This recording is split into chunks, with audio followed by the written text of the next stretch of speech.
ઉપલેટા તાલુકાના ગઢાળા ગામે મુદ નદી પર બનાવેલ કોઝવેમાં ઘણા સમયથી પડ્યા છે મસમોટા ગાબડા.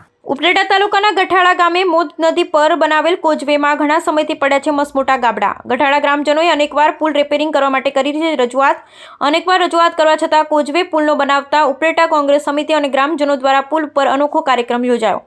ઉપલેટા કોંગ્રેસ અને ગામ લોકો દ્વારા જેવી રીતે ભગવાન શ્રી રામને લંકા જવા માટે સેવકોએ રામ નામના પથ્થર મૂકી પુલ બનાવેલ, તેવી રીતે શ્રી રામ નામ લખેલ પથ્થરો નદીમાં મુકાયા.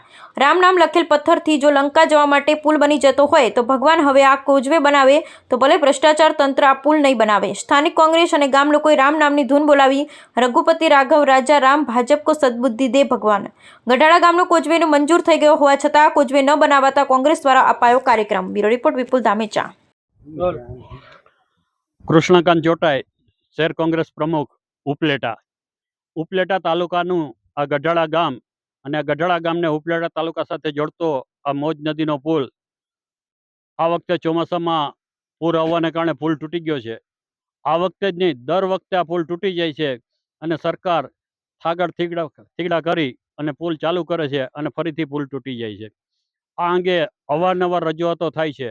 આજથી 5 વર્ષ પહેલાં જ્યારે કોંગ્રેસના ધારાસભ્ય લલિતભાઈ વસોયા હતા ત્યારે ઉપલેટાના ગઢાળાનો આ પુલ અને ભાંખનો જે મોજ નદી ઉપરનો ભાંખ જવાનો રસ્તો છે, બંને પુલો લાખો રૂપિયાના ખર્ચે મંજૂર કરાવ્યા છે.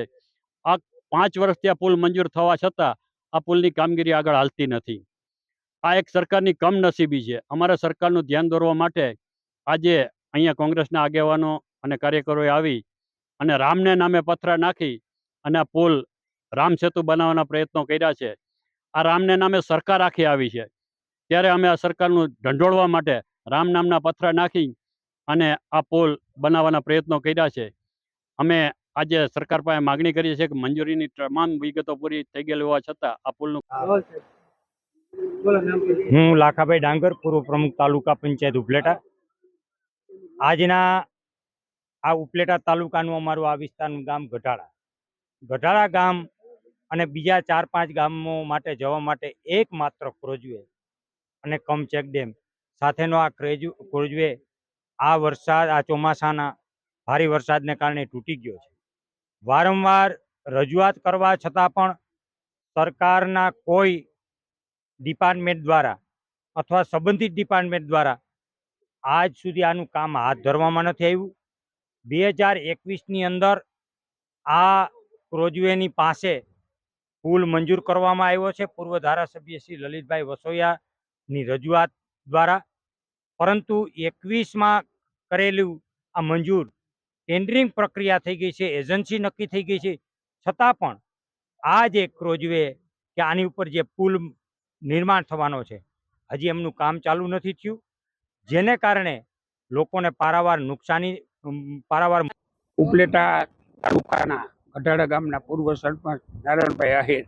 આજે મોજ ડેમ માટે 2 માસથી ખૂબ જ વરસાદ હોય, જેને કારણે અમારો જે મુખ્ય રસ્તો જે કોઝવે આવેલ છે મોજ નદીમાં તે પાણીમાં બિલકુલ ગરકાવ થઈ ગયેલ છે, જેને કારણે અનેક જગ્યાએ ઠેર ઠેર ગાબડા પડેલ હોય, જેથી ગામ લોકોને તાલુકા મથકે જવા માટે ખૂબ જ મુશ્કેલી પડતી હોય. 12 કિલોમીટર ફરી અને જવું પડે છે.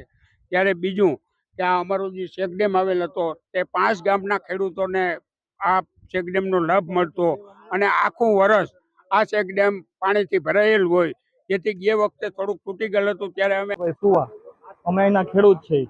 અહીંયા અમારે કોઝવે તૂટી ગયો છે, તેથી પાણી ચેકડેમ હતું નાનું એવું, બરોબર, એ પાણી બધું નીકળી ગયું છે અને ચેકડેમ તૂટી જવાથી અમારે પાણીની પણ સંકટ બનવાનું છે. પાણી ખાલી થતી જતા અમારા પાકો નિષ્ફળ જેવી શક્યતા છે. અત્યારે આવે છે પાણી ડેમમાં, પણ પછી ખાલી થઈ જશે. બીજા નંબરમાં કે અમારે અહીંયા ગઢાળા ગામ છે. ગઢાળા ગામના માણસો, ગઈઢા બુઢા અને જુવાન અથવા ગમે એ બધા પૂરમાં જો તણાઈ જશે કે કંઈ પણ થશે તેની જવાબદારી કોની?